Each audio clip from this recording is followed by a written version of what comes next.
the teacher just speaks so fast. It's unreal. It's so annoying. But at least the homework there was fairly simple. Hey guys, welcome back to the KoreKara podcast. This week we're talking to Deni again, who is now actually studying abroad in Japan. So we catch up on his experience studying abroad, what the COVID situation is like in Japan, and as well as new plans for this year.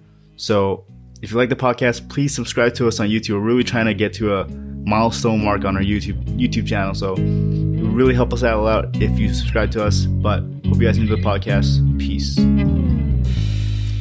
Hey, what's up guys? Welcome back to the KoreKara podcast. My name is Raza and I'm joined by my co-host Eric. We talk to people of all types of backgrounds about their lives in Japan, studying Japanese, or even tips and tricks on how to learn the language. This week we're joined once again by our friend of the show, Deni. Hello guys. Yes, so like Raza said, this is our second time having Deni on. So if you haven't checked out our first episode with him, make sure to check that out first. And if you don't know who he is, he has his own YouTube channel where he documents his Japanese journey as well as ventures into different hobbies such as Rubik's Cubes and music production. And when we talked to him last, he was preparing to go to Japan on a study abroad. And even with everything going on in Japan right now with border restrictions, he was still able to make it over there around 2 months ago. And so today we're hoping to catch up with him on his experience in Japan so far, as well as the current situation in Tokyo. So Deni, how have you been? Hi guys, thanks for having me on again. It was a blast last time, so I'm definitely glad that we get to make another podcast together. Yeah, it's not been too bad, given the whole situation. I guess I would definitely rather be in Japan right now than in Russia, given that it's also getting pretty bad in Russia. I think that there are probably like over 20,000 cases still a day, it was quite worse for a little while. So yeah, it's not too bad. I've had some nice experiences here already, mostly like in my first 2 to 3 weeks after my quarantine period was over, because as you might know, like when you go into Japan right now, you have to quarantine for 2 weeks. And my mother was actually asking me if I wanted to come back to Russia for like a little bit for a holiday. And I was like, if I came back, I would have to first get a permission for re-entry into Japan, because that's how my visa works. Right. And second, if things get worse with the pandemic, then you can't come back. I won't be able to come back at all. So I was definitely right about that one. Right now I'm still having my exam period for first semester in my university, although the exams are just kind of like essay format. I have 2 essays left to finish by, I guess I have 1 or 2 weeks left, and should be fine. So in terms of studying, it's not been that exciting because everything is online. But in terms of just like my time here, I guess, it was not bad in the first couple of weeks because I was able to like go out a couple times a week. Were you able to go out during when you were quarantined? I only went out for like food, and because you're allowed to do that. Right. I did have to go out to like some other place. Like I had to get a converter to charge my stuff because I had to do homework in that time still. And if I didn't have my laptop, I would not be able to do my homework at all. I had to get that. Do you think there are people who just don't quarantine? Because I heard of stories where even though there's a quarantine in Japan, some foreigners, they just like completely ignore it because it's like just self. You definitely can. There's nothing preventing you from it, I think. There is an app that like apparently tracks your location, which you're supposed to turn on in those first 2 weeks, which I did. Right. So I didn't like use public transport at all. I didn't meet any of my friends.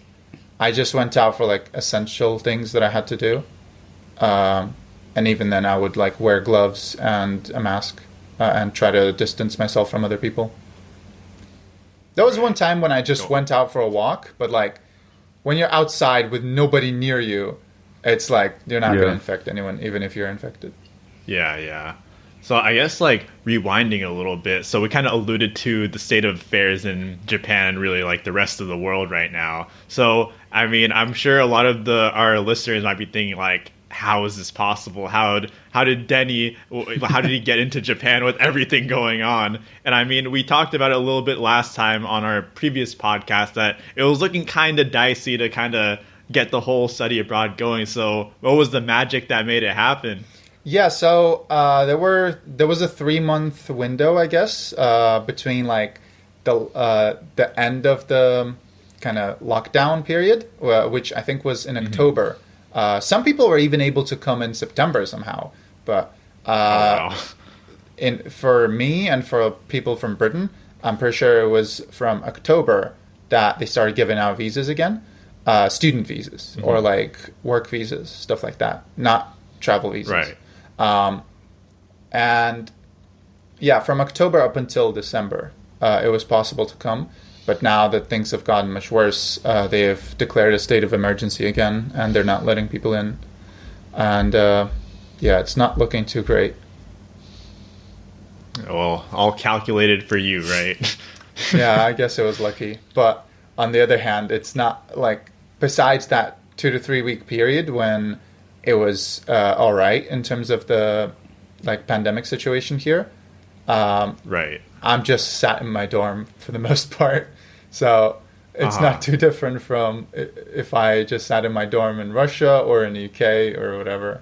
I see. And I guess kind of like given that, so I mean, just from that, there's not like too much difference just because you have to be kind of like inside most of the time. But Yeah. have you kind of gotten a chance to kind of maybe feel a little bit of culture shock or anything in your time here so far? Or has it been kind of like too sheltered in place with kind of everything that's going on?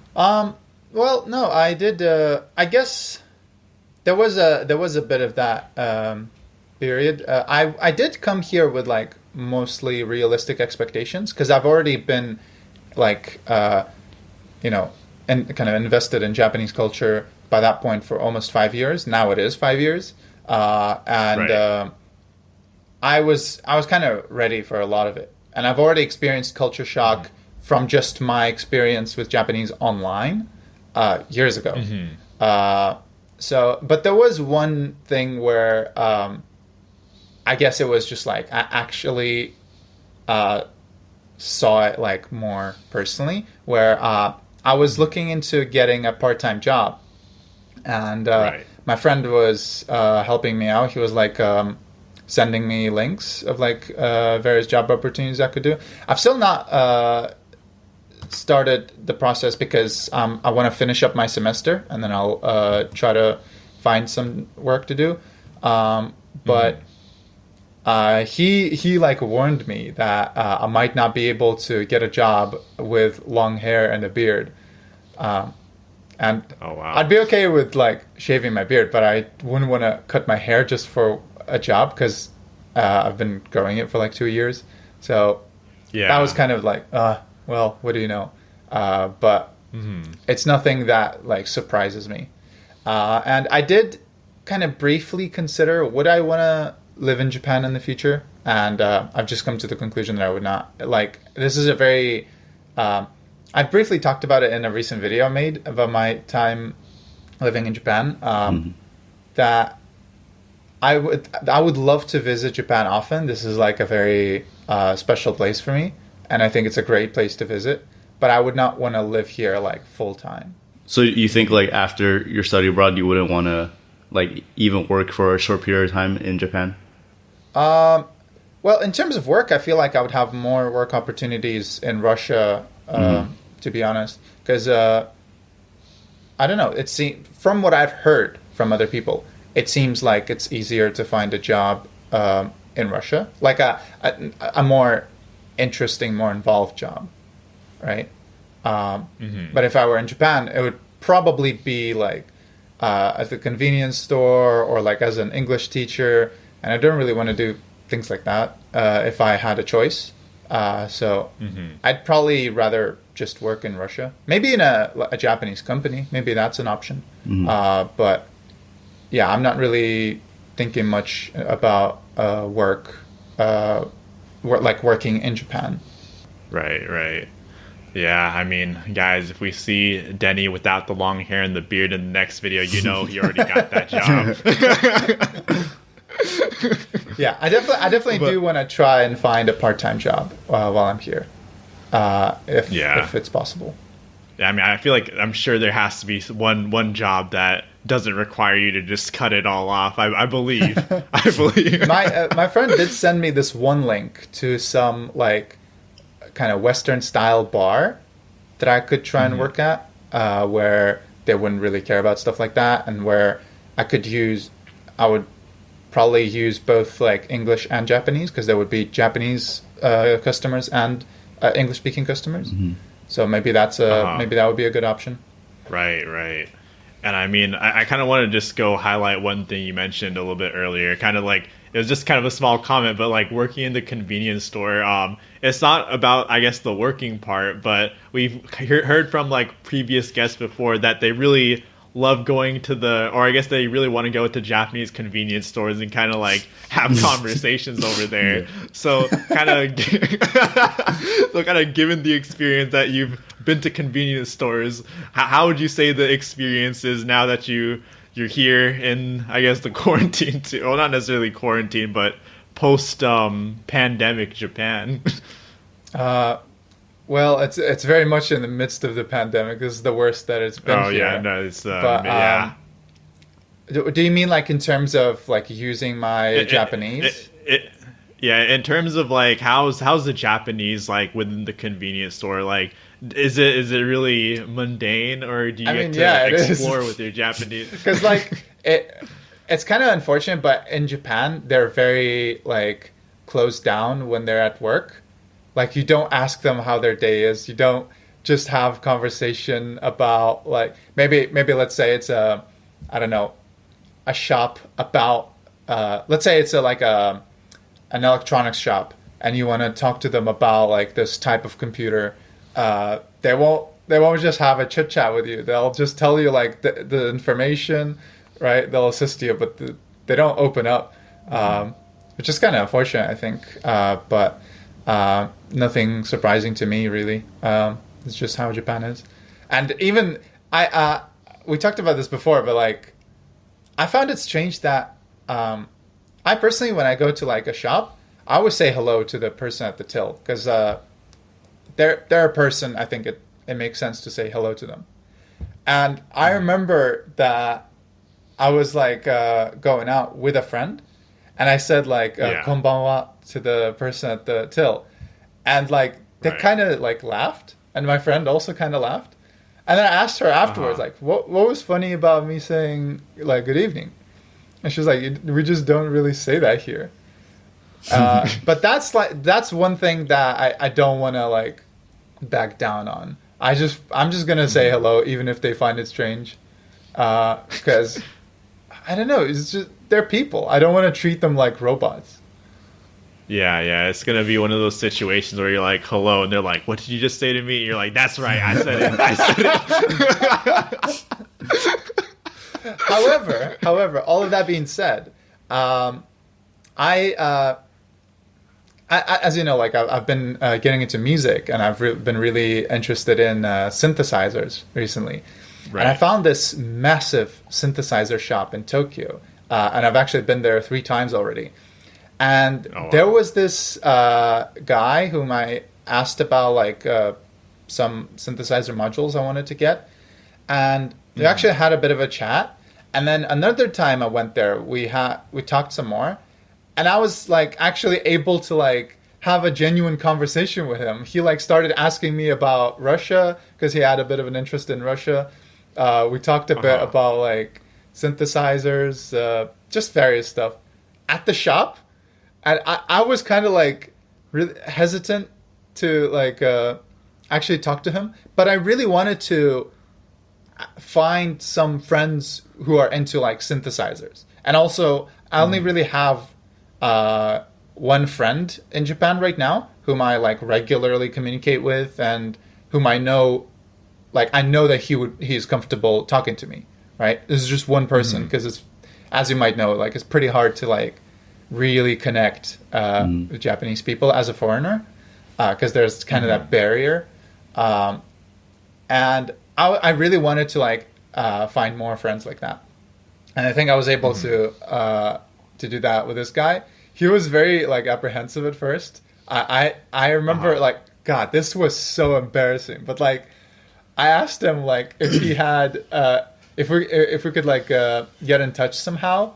I asked him like if he had a line or something. We ended up getting in touch on Twitter, and at first I even thought like maybe he gave me just someone else's Twitter and he wasn't really gonna talk to me. But no, it actually like we actually ended up chatting, and we even went out to a yakitori place, and nice. like we had some drinks, and it was a lot of fun. So I was definitely happy with that experience. But I could tell like even though he's like he told me that he's more kind of open to like foreigners and stuff like that. He was still like visibly like apprehensive because he's in his workplace, right? And you're not supposed you're not supposed to act like that in the workplace. And he even told me when we were like going out for drinks that he thinks that like his colleagues are more like closed down. They would never do that. So I guess I was pretty lucky. It was even interesting because I didn't even ask for him at first. I just asked some random person. And then that random person was like, "Oh, hey, could you help the customer?" Oh, nice. So, luck of the dice. Yeah. Yeah, I mean, working your way up to regular status at the synth shop right there. Soon you can get all those guys to open up Maybe you to can work there. True. I don't know. That the work they do seems so complicated because they like they find like old vintage synthesizers from like the 70s, the 80s, and they restore them. Like they they solder everything together, they repair them, and then sell them, the repaired ones. Oh wow! Yeah, they got to start a YouTube channel. You see all those like repairing and like getting everything. Those are actually really satisfying. I'm not gonna lie. Yeah. So, restoring synthesizers could be the new next thing right here. Yeah. But oh man, I mean, I kind of want to quickly also comment to just like the yakitori place in terms of we've heard previously that like.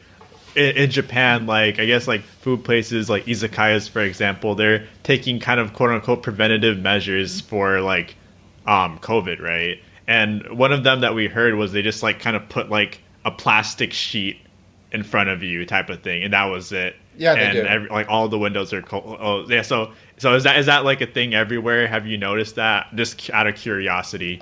In a lot of the places I've been to, there was some sort of barrier. Like I was never like shoulder to shoulder to the person next to me. I see.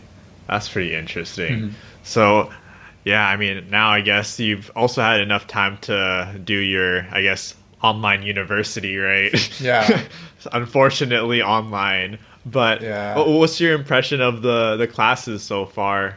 Some of them are fun, but I just like, I mean, it was the same in the UK. I'd rather I didn't have to study. I could just learn on my own. Because when I want to learn something, it's really easy for me. I just like get lost in it.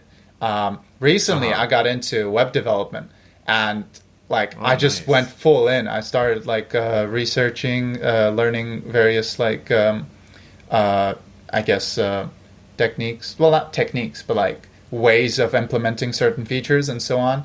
And it's been very interesting for me. So I would much rather I could just learn on my own and not have to do university. But unfortunately, it's not really an option. You kind of have to have a degree. And with the KO classes, it's just all online. But there's a lot more homework than I had to do for Manchester University, because there I could most of the homework was the Japanese homework, and that was only worth 5%. So I was like, I'm not doing it. It was one of those classes. Yeah. So I was just like, I'm not doing it. There's no way I'm doing this much work for 5% of my grade. So I didn't have to do that much in Manchester University, but in KO, I have to do a lot more homework. And the hardest lessons are the Japanese spoken lessons that I chose. So because I have a JLPT N2 certificate, I was able to take up to 4 classes taught in Japanese for Japanese students, like just regular KU University courses. The rest of them are international center, so they're just taught in English. I didn't want to take any Japanese language courses because I didn't see the point for myself. But those 2, they're quite difficult. One of them, the difficulty was that the teacher just speaks so fast, it's unreal. He like, I couldn't even speak in Russian or English as fast as he speaks in those lessons. It's so annoying. And but at least the homework there was fairly simple because it was that one was cultural sociology, and then a second one was psychology, which was really difficult.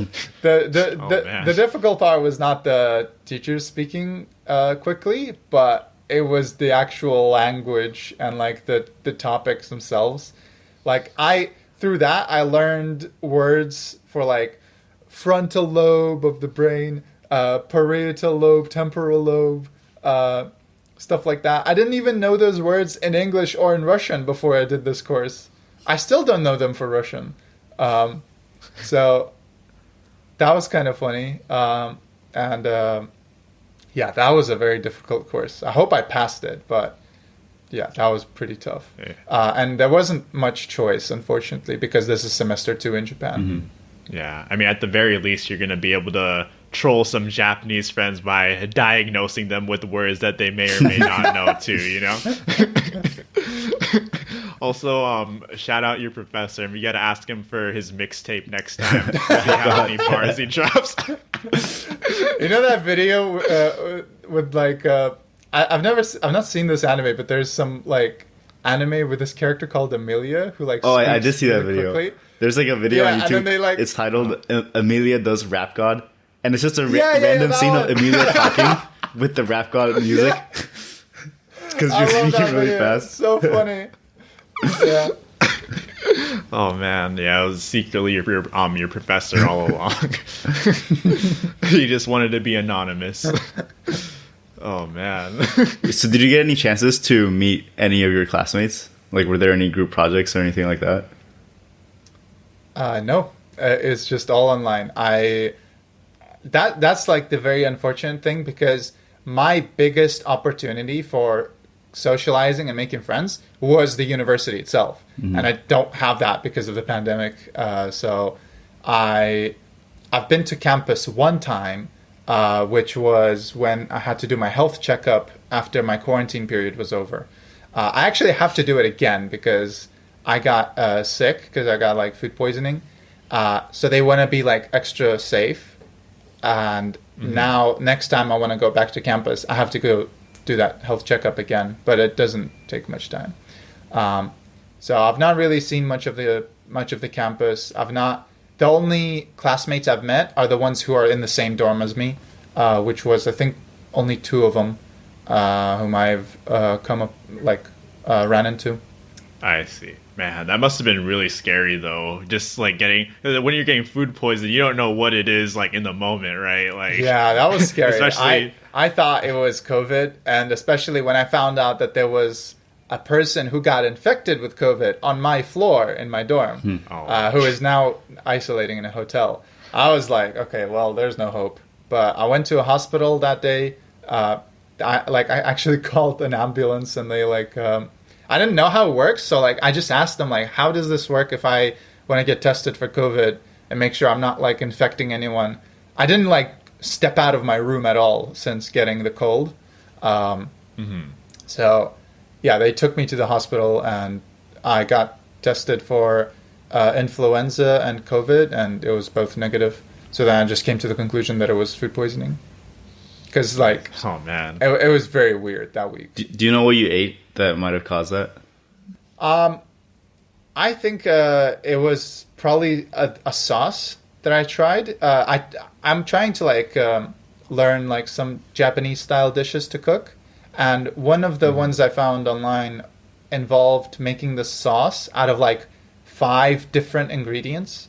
And I think that whole mixture like didn't do wonders for my stomach, because I could even feel like a stomach ache like 30 minutes or like an hour after eating it. And I had it twice because I didn't realize that it was that gave me the stomach ache. So I think it was that. Oh man! Anyone listening, be careful with those sauces. You're playing with fire. There was like a mixture of like oyster sauce, some weird like bean type of thing, vinegar, some oils. It was weird. It's like all of this stuff I've never even seen in Russia or in the UK, and had to mix it all together. It's like the recipe is titled "How to Get Food Poisoning." Written in like some random language, but you're like, hey, YOLO. Man, I mean, what's really scary to me though is like the fact that you kind of went in an ambulance in a foreign country. Yeah, true. That is like such a foreign concept to me. Like if I was in that position, I'd be like hell bent crazy. I'm like, oh my god, like what's gonna happen? Like I don't know, especially in the midst of a pandemic. Oh my god. I felt okay, honestly. I was even. I was talking to like the people in the ambulance who were like asking. They had to ask me all of these questions before I went to the hospital, and they were like, "Well, we're definitely glad that you speak Japanese, because this would have been difficult if you didn't." It'd been one of those situations where it's like the whole is like it's just gonna be like at a complete standstill, and it's gonna be awkward for both sides. I think Japan's one of the countries where it's all right to call an ambulance because it's free, right? I remember my host mom telling me like she called the ambulance like 5 times for her kid, and one time was like because of a nosebleed. Oh wow! I have. I'm pretty sure I still have to pay. I didn't. It was kind of confusing in the because of the holidays. I couldn't figure out how I pay, so I have to call them back now that they're working again. But that's because of the testing, not the ambulance. I'm pretty sure. Oh, because I got tested for COVID and influenza. And I guess like speaking to that, how's like the whole testing process like over there? We've heard some like from in one of our previous podcasts. We talked to Izenga71, and he said that he had a close contact who had gotten COVID, and he didn't have any symptoms, right? But he called up the hotline and he said like, yeah, like I don't feel anything, but I know someone who just had it, and they're like, oh nah, like if you don't have any symptoms, we can't really test you. Mm-hmm. Yeah. So how was it the process for you? Well, I had a lot of the symptoms. I didn't have the weird like not being able to feel smell thing that they talked about, but like I couldn't taste things. That was a weird thing. And I had like bowel issues, stuff like that. And I went in. The test was different from the one I had in Russia. They in Russia they did like the swab from the throat, which was not bad. Right. But there they did that weird thing through the nose, like going to your brain. That one, oh my god, I hated that. They really had to do you like that, man. Yeah. And then like the lady who was taking my blood for the influenza test, she was like, "Well, this is gonna hurt." I was like, "I don't care about needles. Don't worry." Like the nose thing was way worse than this. Man, this is kind of unrelated, but when I had to do my health check for when I studied abroad in Japan, kind of like in America prior to going, they like the school gave us like a list of like what we needed the doctor to check up, right? And one of them was a blood test. And I was thinking like, oh, it's just a blood test, whatever. And I come in here, they're like, oh, are you ready? I'm like, yeah, sure, like whatever. Like I didn't really have a fear of needles or anything either. And this doctor just proceeds to like take out like 4 vials of blood, like straight full. And I was like, whoa. Like, hey, I was leave like, some for me. You know, for real though, I was starting to get scared. Like, man, is this gonna be one of those things where like you pass out or something? Like, I don't know about this. Oh god. I don't know if I've ever had 4 taken, but I've definitely had at least 2. I kind of like watching it. Maybe I'm a freak, but like I like I like watching like the blood spill into the thing. Secretly, Deni's a vampire, guys. I've actually You didn't hear it from us. Speaking of which, I've actually been meaning to do a blood donation for a while now. There was like some person who like really inspired me to do it online. Who like he was from Estonia, I think, and he got like a medal for giving like the most blood donations in some time period. Wow. He gave like over 100 probably, I think. Whoa. And Oh my god, that really inspired me. I thought like I want to do it. So I was gonna do it in the UK, but then I unfortunately forgot to eat that day. So they said we can't take your blood if you didn't eat. Oh. So I had it rescheduled. Then we had the pandemic, so I had to come back, and I couldn't do it. Then in the midst of the pandemic, I didn't really even know how I'm going to do it. Then now that I came to Japan, I looked into it. They said like you have to eat and you have to have like a good sleep. And for a while I didn't have a good sleeping schedule. Then I was trying to like fix it, and then I did. And then I got sick with the food poisoning. Oh man. And now I'm trying to fix my sleeping schedule again now that I'm all recovered. So I want to, hopefully I'll be able to do a blood donation this month. Hey man, I believe you're gonna end up being a national hero in Japan once you finally get the opportunity. You know what? I was actually wondering, like, are they even gonna accept me? Because like I'm a foreigner, so maybe I could bring some foreign disease in their eyes. So I called the institution that deals with like the donations, and I had like a 13-minute call with them, asking them about all the details, like what I need to do before I do it, how I do it, where I do it, all that stuff, and they were very helpful. I see. Imagine if they're all like, "Oh, you're good, but you got to shave the beard and the hair first." God, dude, no, please. It follows you wherever you go. You're like, oh man, at that point you're like, which one do I go? National hero, but I've been growing out this hair for 2 years though. Oh man. Yeah, dude, I mean, who knows, maybe they'll hit you up with the permanent visa, the residency right after you become the national hero. Medal of Honor. Oh man, but yeah, maybe next update we'll check in on the blood donation status. Just a whole podcast on blood donation. I just really need to fix my sleeping schedule and eat well and all that stuff. All right, guys. Everyone in the comments section below, give Deni your encouragement for getting the blood donation going. Drop the blood emoji. I'm just kidding. Don't drop blood emoji. But yeah, drop supportive emojis though. Maybe not anything blood related. Or, I mean, Deni, you like the blood. Maybe we go for the that. syringe we'll one. See, but, sure. Hey. Give me all of the syringe, syringe emojis. You just go into the comments. There's like 100 syringes per comment. Deni out here being like, I like that. Yeah, thanks guys. Yeah, thanks in advance. We're waiting for it, guys. If you didn't do that, you didn't watch the podcast, or you didn't listen to the podcast fully, and Deni's gonna be after you. So every single one of you, if you don't want Deni to be after you, you already know what to do.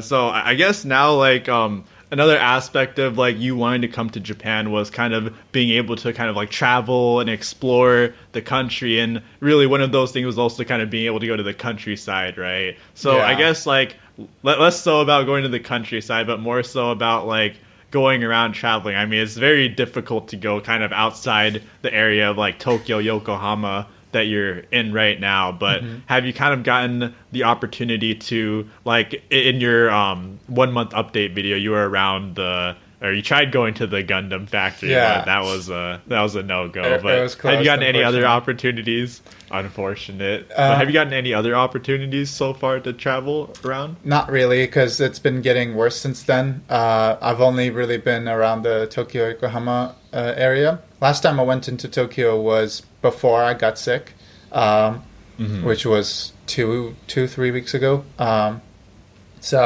Unfortunately, no, I've not really had many opportunities to travel. So I'm just kind of sitting in my dorm for now, hoping that things get better, and then I can maybe travel a bit later on once the cases go down. Because I thought every time it's kind of annoying because in Russia they like smooth out the cases throughout the week, but in most countries they just give the exact numbers that they got registered. So it's a bit confusing because then you get like 1,000 cases one day and then 4,000 the next day. So it like goes up and down throughout the week. So every time I think like, okay, maybe this time we've passed the peak, but no, every time there's a new peak. Yeah, it looks like every day is the like, peak so far. Yeah. Trying to one up each day. Oh man. Yeah, but I guess like I mean one thing I'm actually just really curious of before I was gonna ask the question that I will, but did you ever get to go to the Gundam factory? I mean, I didn't even know too much about it until I saw your video, and I was like really excited. I was like, wow, like I really want to go there personally. Yeah. So like, is there ever like because I think you mentioned like maybe like it was opening like 3 days after you filmed the video. So yeah, I've not gone there yet, but I definitely want to. It seems like it's not like one of those things that you can just go and see. I think you have to like have a ticket, but I'm not too sure. When I was there, they were like kind of strict. They were like, "No, you can't go here." And I was like, "Can I at least like record?" They're like, "Well, you like step aside and like don't make it obvious." I was like, okay. They're like, yeah. They're like, yeah. As soon as you shave out your hair and your beard. Oh God, no! Stop it! It's following everywhere, man. Oh man. Sorry, we don't take kindly to your kind around here. Yeah. Specifically the hair, like nothing else, just the hair part. Oh man. Yeah, I mean, I remember right after I watched your video, I went on YouTube and searched like other videos of the Gundam factory, and I remember it was pretty funny because like the top comment on all of those is like the world like trying to develop like advanced technology and like weapons or whatever, and then Japan : I'm building a life-size mobile suit Gundam. Oh man, that had me laughing. But yeah, I mean, hey, maybe you saw the new generation of anime becoming real life right in person. So yeah, don't they like have really big replicas of like Evangelion suits as well? They have a lot of stuff like that. Yeah. I mean, the one I'm the most familiar with is the Odaiba one because I've been there multiple times. So there's no way you don't see it, you know. And I think, you can't miss that one. But yeah, I mean, I've seen like I remember I saw a video on that actually, and the creator actually I think it's the same one as the one who made the Gundam Factory. I think he mentioned that he made some others elsewhere, like also for Gundam. So I mean, I never got the chance to check the other ones out, but here's to the next time post COVID. Oh man. But yeah, the question I was gonna ask though was, so like, do you have any places you plan to travel to once everything is like green lit, like is looking okay type of thing, you know? Like, do you have like specific places in mind? Yeah, it's still basically the same list because I've not really visited any of them yet. I want to go to Hokkaido. I want to go to the Kansai area, like Tokyo. Kyoto, Osaka. Kyoto. I would love to go to like the countryside somewhere. Maybe in Kyushu. I want to visit Nagasaki and also Hiroshima because I've been like reading up about the history of those places to do with like the nuclear bombings. And I've just wanted to visit them since then. I've read a book about the atomic bombing of Hiroshima, and there's also one on my list that I want to read for Nagasaki. And right now I'm actually reading a book about the 2011 tsunami in Tohoku. So I think it would be nice to like visit Sendai or like somewhere around there as well. Yeah, I've actually really wanted to visit Sendai too. I honestly abroad in Japan kind of put it on the map, to be honest. And I mean, he's got me hooked, man. But yeah, I mean, you can also add that. I don't know if you know which video I'm talking about, but there's this one YouTube video. It's like a troll history lesson type of video series. I remember they did one on the atomic bombings, and I remember like every sort of like Japanese React YouTuber decided to go and do a React video to it. They're like, oh, Japanese person reacts to history lesson on atomic bombing. And like every single one of those videos, just because of the title, got like hundreds of thousands of views.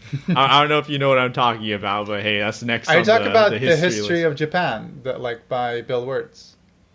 Yeah, I think that. Yeah. I think that's it. That must have hit hard because he made it like kind of, I don't know, kind of dark, because he was like, and then they dropped the bombs, and then it's like big pause. Actually, they dropped two, and another big pause. Oh yeah. It's like, dude, the people reacting must have been like, oof, Jesus. Oh man. Yeah, I'm pretty sure they made pretty clickbait faces. They went all in for it. They had to do what they had to do for the views, man. But man, yeah, hopefully like travel will open up. Hopefully everything gets taken care of, especially with the Olympics. I'm not sure how they're gonna handle that, but over here in the US, I've seen like commercials about Tokyo 2021. Oh, dang. So I'm guessing it's happening in maybe like a bubble type of scenario. No audience or something. Just without like no audience, yeah, and like all the athletes are controlled maybe. But it's gonna be interesting to see, especially because you're gonna be there during the summer with Tokyo, with the Olympics bound to happen, if it does. So I'm kind of interested to see if there's gonna be maybe like a riot, like if Japan will open up by then, if people are still going to travel, So yeah, I'm wondering how that's gonna go. Yeah, me too. I can imagine them being like, you can come here for tourism if you have the vaccine. Oh, true. That would be smart. Apparently, they've already vaccinated over 1 million people in the UK, which is pretty surprising. Oh, wow. Yeah. Looks like it's all going to be UK and Japan 2021 Olympics. Man, but no, it really is pretty surprising. And I mean, it's gonna be interesting to see how a vaccine kind of plays out. And I think Eric brought up a great point. It's going to be a good way for Japan to kind of recoup on all the money they spent kind of building everything up. Imagine you go and like get the bid for the Olympics, so you already pay all that money, and then you go and build all the stadiums. You're like waiting for this moment. You already dropped the whole Mario kind of like exit at the last Olympics, and you're super hyped, and then all of a sudden this happens, and you're like, oh man, what do we do? We're like in the hole right now. Like, oh man. That's not to be good. fair, they could have done better from last year up to this point. Like the whole time. Oh, you mean in terms of like handling COVID? Yeah, I mean, I guess that's true. Deni, do you have any like thoughts on like how Japan has kind of handled the COVID situation?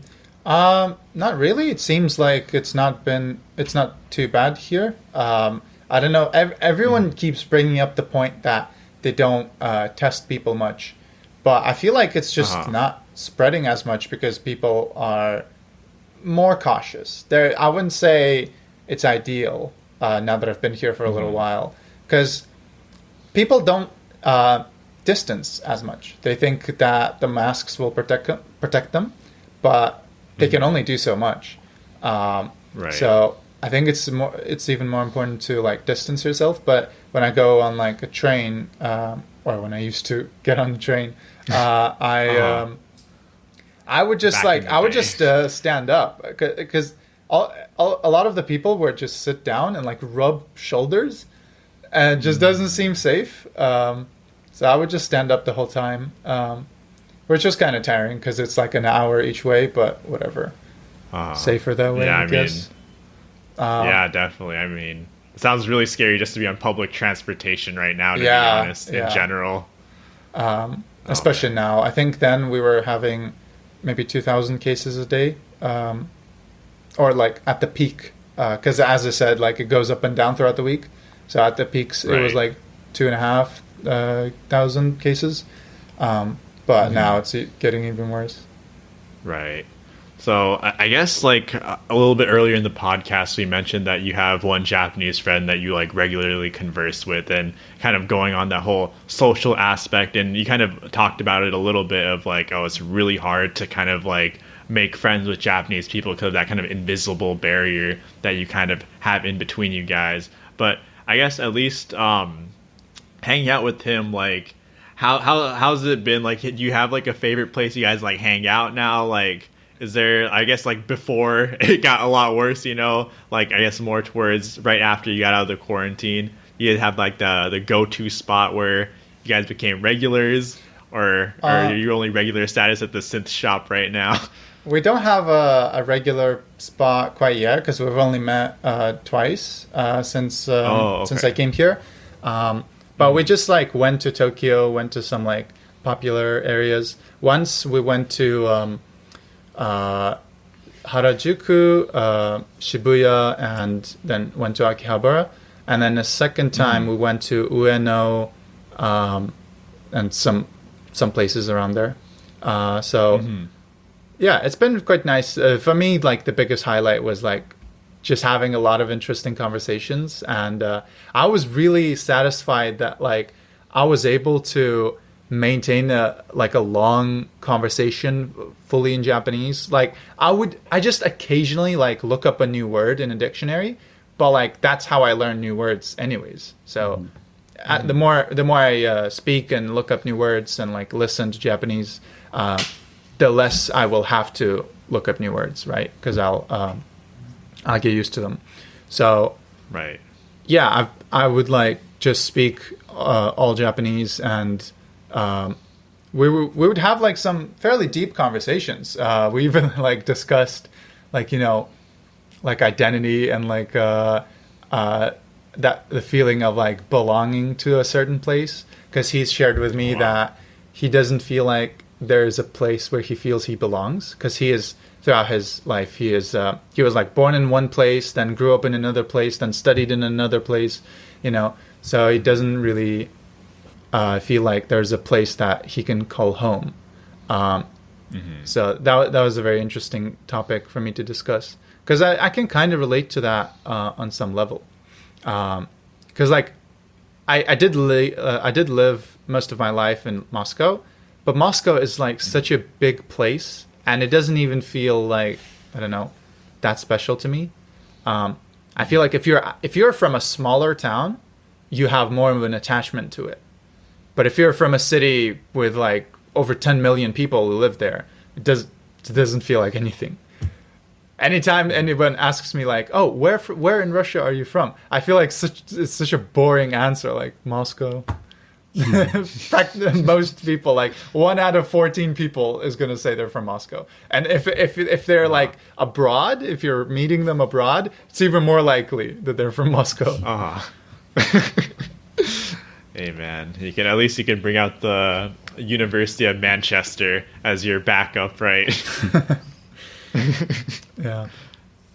But yeah, we had like some deep conversations, and it was very nice, and I was glad that I was able to like, that I had enough of a level of speaking ability to be able to maintain conversations like that. If there were ever like things he said I didn't understand, I would just ask him to like explain it in a different way, and most of the time it worked. Sometimes I would just look up like the key important word that I didn't know, and then it was fine, and we just moved on. My biggest issue right now is reading and listening. Reading isn't even that much of an issue anymore, because I kind of have stopped. I don't really fuss as much about the kanji anymore. It's mostly just like I see a new word with a kanji that I don't know, and then I just remember the kanji from that specific word. For example, I've learned the word for skibuton, which is a mattress, which I would have never really encountered until before coming to Japan when I had to get a mattress. So that first kanji in it, I didn't know it, but now like I don't really need to know the kanji because I know that word, so I can just read it as the full word. So the biggest issue for me right now is just the vocabulary, and I think my listening comprehension has also become much better. I can like pick apart words much better than I used to be able to. But the issue is like when you have all these different topics, it's much harder. When I watch like Minecraft Let's Plays on YouTube, which I watch quite a lot, I can understand like over 95% probably. I mean, it varies. Some use like a lot more like slang and like pop culture references, which I don't know. So it'll be lower. But there's this one Let's Play where it's just one guy. So he doesn't like, use much slang. He doesn't like, I don't know. He doesn't like go, have banter with his friends. So it's easier to understand. And I understand like over 95% of what he says. It's because like I'm familiar with Minecraft. I've gotten used to his way of speaking. So my comprehension is very high. But I'm also watching an anime called Bakuman right now, which is about mangakas and them like writing a manga. That is much harder. All of the like day-to-day life conversation is very easy for me to understand. I think when it comes to like daily Japanese, I'm pretty much fluent in it by now. But when they go into their like mangaka specific language and they like talk about the industry and the different techniques and stuff like that, I just get lost. Pretty much all of their conversations with their editor at their company that they want to get published at, pretty much all of that, it just flies right over my head. I don't understand what they're talking about. But as I watch more and more, I'm sure my comprehension will improve, just like it has with English after watching years of content, or watching content for many years. So do you feel like your Japanese has improved since coming to Japan? Yeah, a lot.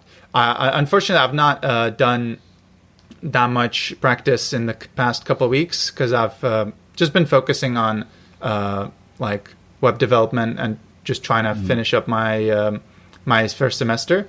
But before that, I was like improving a lot and consuming a lot of content and talking to Japanese people, and like I've already improved a lot in just the first month or like month and a half. I improved a lot, and I can understand like much more, and I'm much more comfortable. Right.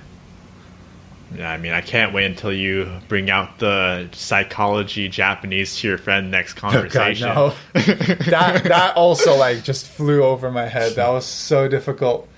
The psychology class, there's so much lingo there that I was just not familiar with.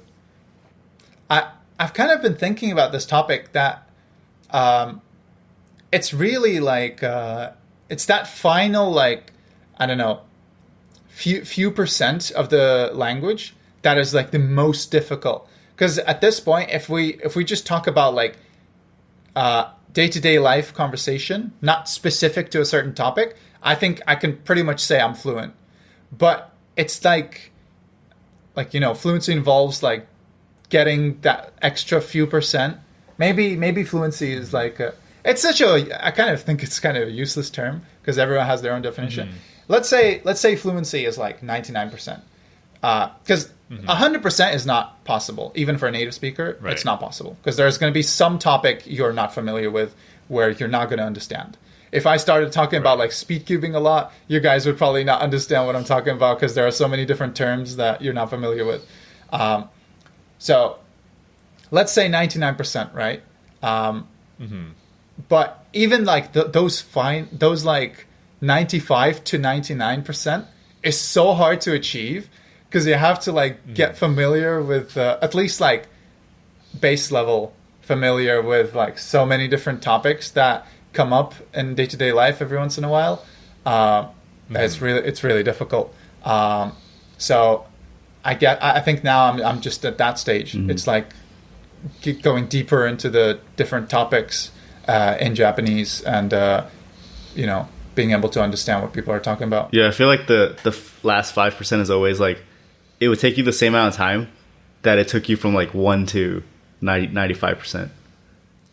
Yeah, probably. Yeah, I was actually kind of looking back a few years ago on my progress with English, and I remember thinking that I was already fluent in 2014 because I went to the US in 2014 and I felt very comfortable speaking English, and I thought I was like fluent then. But when I looked back at that, because I've been making videos since 2012 on my YouTube channel. So when I looked back at that, I could tell there are a lot of mistakes I'm making. My accent is much more noticeable. Obviously, still I'm not like I don't think it's possible to ever, except for some edge cases. I don't think it's ever possible to get to like really like native level, because people are native speakers unless you've like lived in the country from a relatively young age, or maybe you have like a relative who you spoke with for a long time. Besides like edge cases like that, it's impossible. Like native speakers, they'll be able to tell.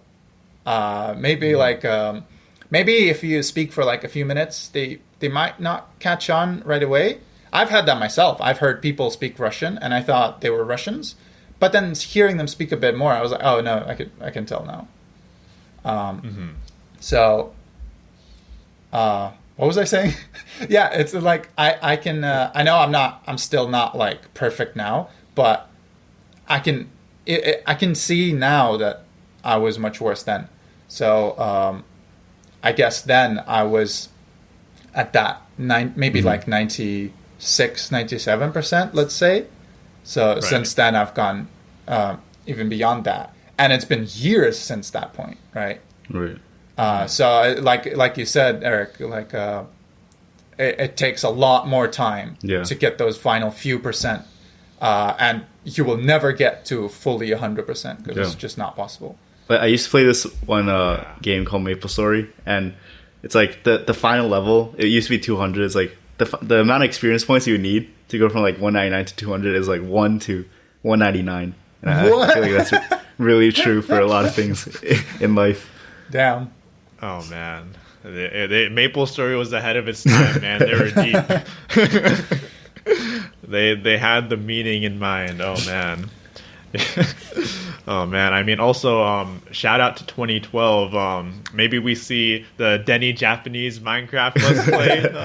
I actually did a couple live streams on my channel a few months ago where I played Minecraft, and like I set the Minecraft into Japanese and would like try to get familiar with the Japanese translations. Some people seem to like it, but I kind of got bored of it. Maybe next time you can do it in Japanese after watching all that Japanese Let's Plays. You just don't show your face. You're an anonymous Japanese. Imagine you become like one of those VTubers or something. Oh God, no! I've tried getting into that, but it's just I can't.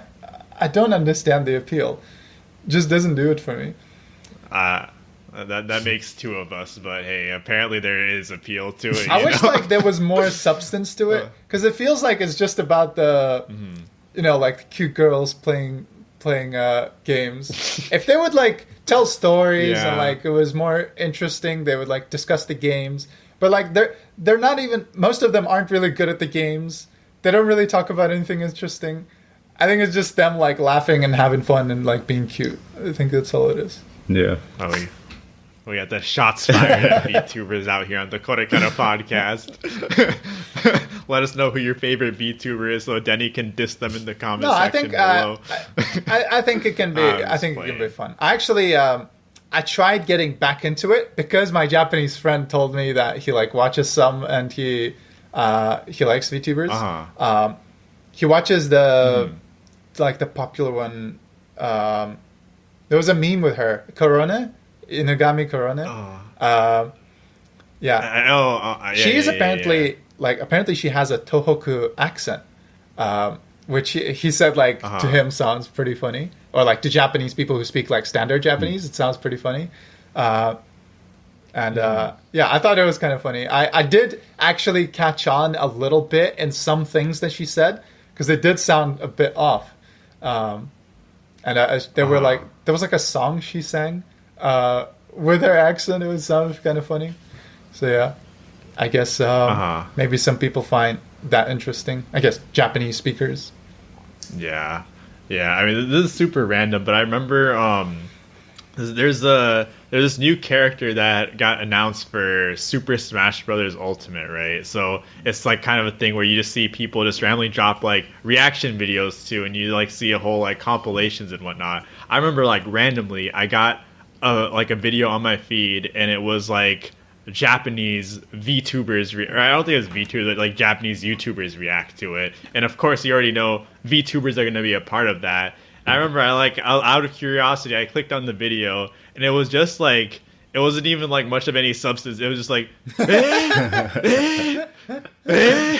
it was like straight like 5 minutes of that. Like, I don't think anyone actually did any talking throughout. And you just saw, I feel like the funniest part was, since it was like a VTuber, right? You just saw their like surprised like anime face kind of light up, and I was like, oh man, like this is it right here. This is peak VTube, isn't it?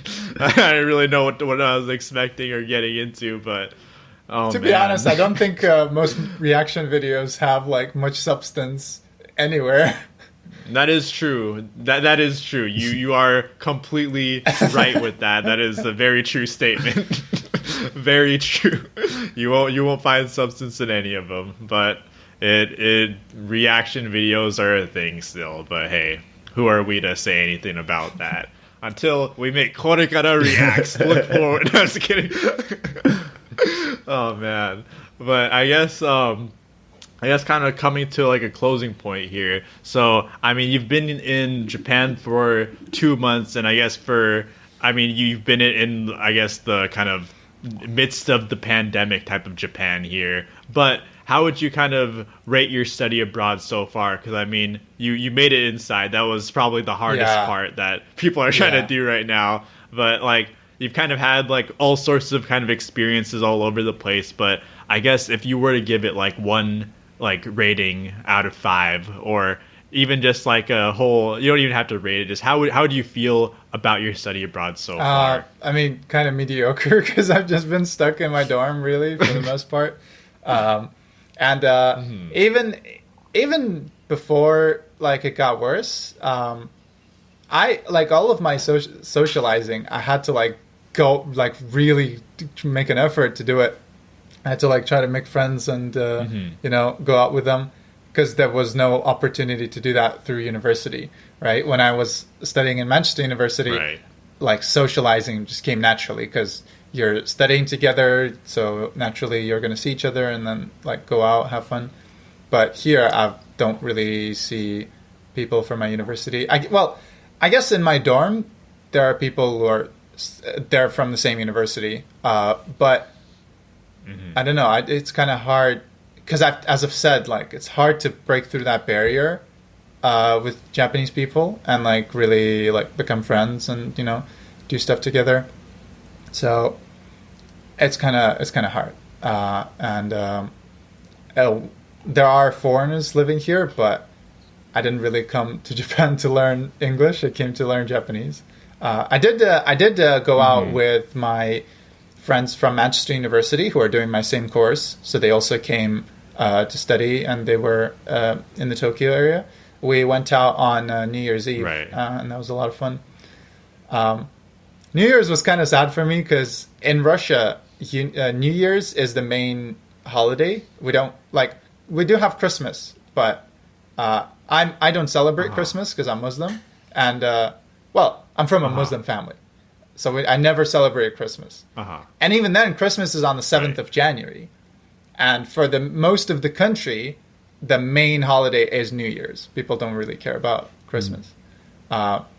So people mostly say like Happy New Year to each other, not Merry Christmas. So it's kind of unfortunate that like I was away from my family, and people here don't celebrate it. So there wasn't really anything to do. I see. I actually kind of remember I saw some pictures kind of flying around Twitter where there are like some people at some really big gatherings on New Year's in Japan. Did you see that too by any chance, or was not? I so didn't much see in the that, area? but like I did like ask my friend what he was doing, but of course he was staying with his family. So at least I did get to like go out on New Year's Eve. That was fun. Yeah, It was my first time meeting my like people from my course since March. So yeah, that was nice. I see. So I guess now kind of you have a lot of time left in your study abroad. It's a whole 9 month in total study abroad you got here, and you have I mean, hopefully everything subsides and you at least you have more opportunities to get out. But do you have any plans kind of in general, not maybe just travel specific, but just like maybe like socializing or with Japanese, like, or with your classes? Like, do you have any, what are your main plans kind of moving forward in the coming months here? What I want to do the most is just like go out, explore, make friends, socialize, that type of stuff. That's still my biggest goal. For now, I'm just staying in my dorm. Although it's been fun because I've been working on my new big project on my website, which is a kanji sorter application, which I've like been planning for a while, and I finally had the the courage to learn JavaScript and learn like how basic web development works, and started actually coding it, and it seems to be working out. So hopefully that'll be finished soon. Yeah, I'm excited, guys. Make sure to check out Deni's website. We'll leave it in the description. Go big ups to the website here. Also, big ups to Deni's Patreon that is now we have available for a little while now. So that's really exciting. Deni, you want to talk a little bit more about that? Yeah, I guess I've just decided to make a Patreon account for those who want to support me. I even made a page on my website, like giving shout outs to everyone who made a pledge. And also, I guess that kind of ties in with my Kanji Sorter app, because I want to like release it for free. I don't want to have like any sort of subscription or anything like that.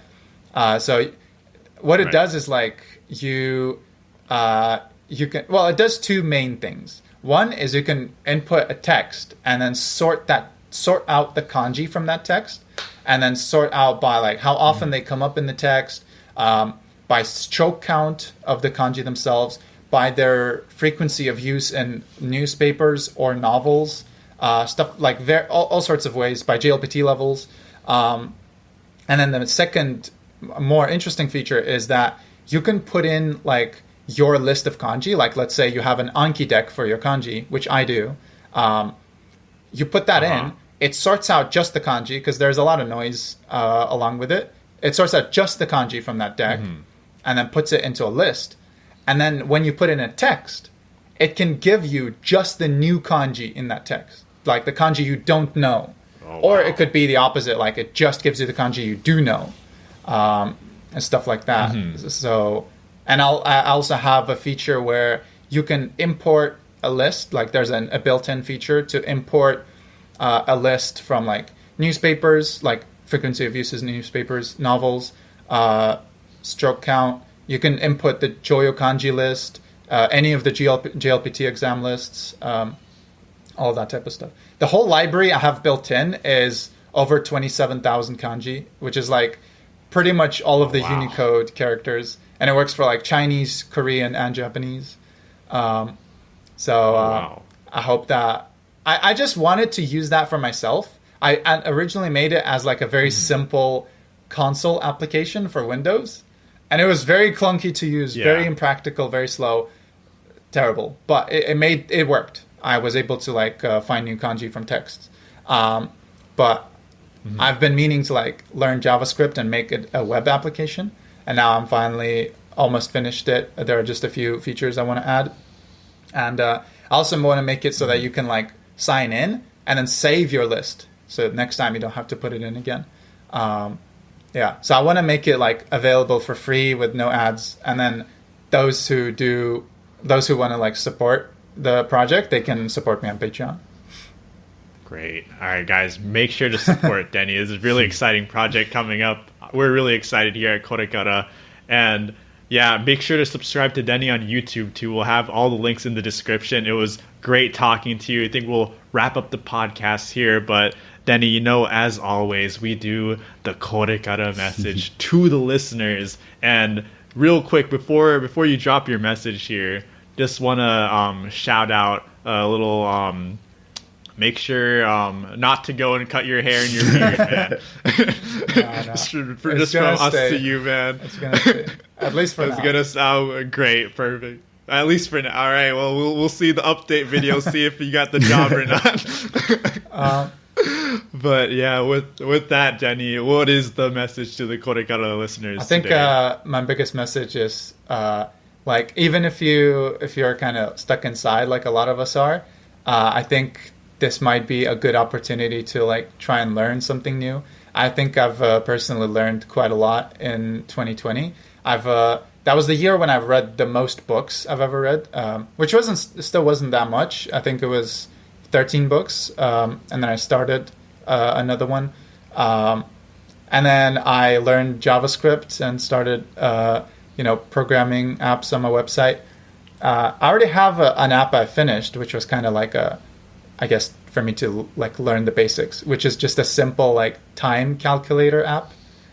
You just put in like hours, minutes, seconds, and then it just adds it up or subtracts it, and then gives you the average. And yeah, it's just been a good opportunity to learn new things.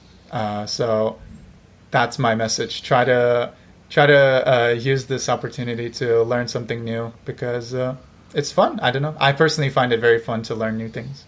As do I. All right, guys, listen to Deni. Try out something new. Maybe drop it in comment. Drop it in Deni's comments. Go to his latest video about it was a speed cubing video. It's a little different, but it was really interesting to me. Oh, you actually watched it? Guys, I watched it, man. I watched it. I got you. Well, I'm flattered. Thank you. But yeah, it was a bit of a departure, but my next video should be the 5-year Japanese progress video. Oh, I'm excited now. I'm Nice. excited now. All right, guys. Be sure to be on the lookout, guys. Remember, subscribe to his channel and drop in the comments. You watched the podcast and you've been waiting for the 5-year update. And with that, guys, we'll catch you later. Peace. Hey guys, thanks for listening to the KoreKara podcast. If you like the podcast, go ahead and comment down below and let Deni know if you think he should shave his head and beard just to get a part-time job in Japan. But anyways, as always, there's bonus clips on Patreon, and we'll see you guys in the next one. Peace.